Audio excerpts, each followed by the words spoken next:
Hello, my name's Harry Moore. Is your company facing some financial problems, struggling with cash flow? You're looking to do something, you need to do something, but you don't want to rush off and pay for expensive advisors? Well, here's a little session that might help you to improve your performance of your business by looking at where the real problems are.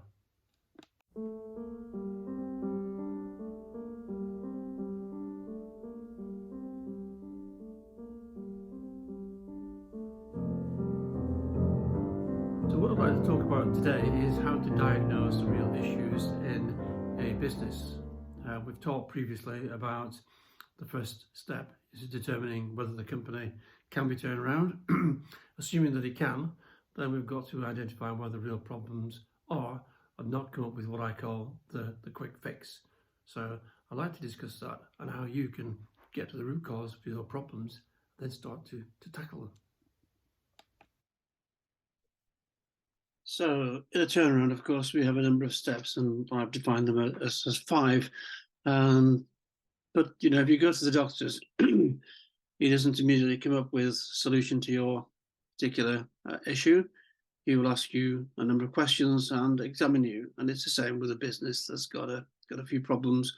We need to carry out that initial diagnostic, and we need to spend a little bit of time doing it, not come up with a quick solution, a quick fix, because it doesn't work in the long term. So diagnostic, I'm going to talk about understanding the real issues, the real causes of the problem. That may not always be lack of cash. We'll talk about the 5 whys and root cause analysis. 5 whys is basically repeating doing what our children often do, and that is saying, why daddy, why mummy? When they want to understand something, they ask you why, you come up with an answer, and eventually you get so tired of saying it that you end up by saying to them, it's because I said so. It's a bit the same in business. We need to keep asking that question, why? Why are sales down? Well, they're down because customers are not placing orders, obviously. Why they're not placing orders? Because our service has been poor. Why has the service been poor? Because we've had poor planning, poor organisation. Why is it poorly organised? Why is it poorly planned? Perhaps because we haven't got the resource, we haven't got the systems in place, we haven't got the procedures.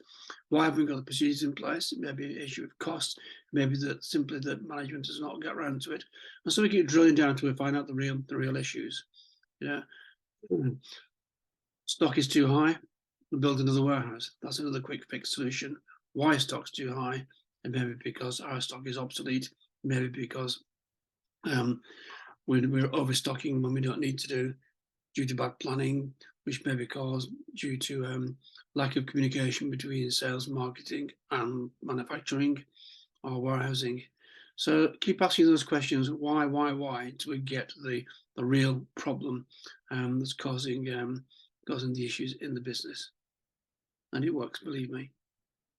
But you've got to formalize it. You've got to write these things down and do it in a group session, preferably. Another thing is something called fishbone,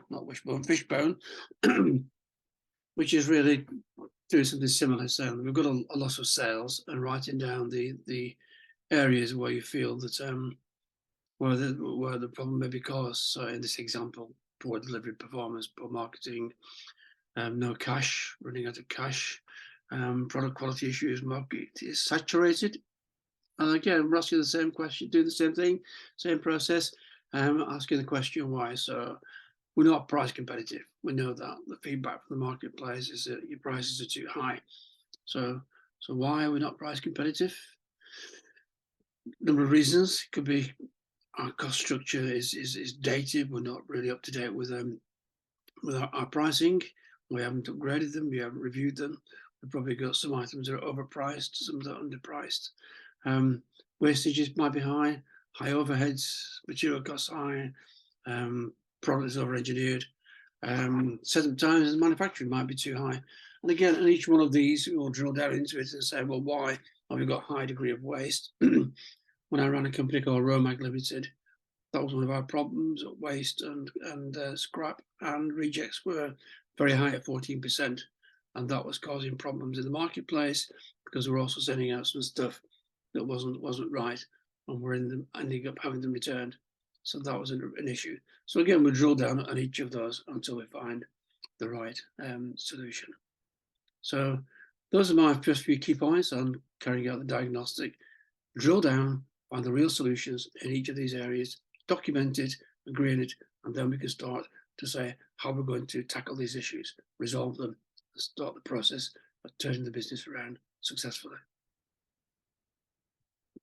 Well, that's the end of this session. If you want to know any more information, please don't hesitate to contact me.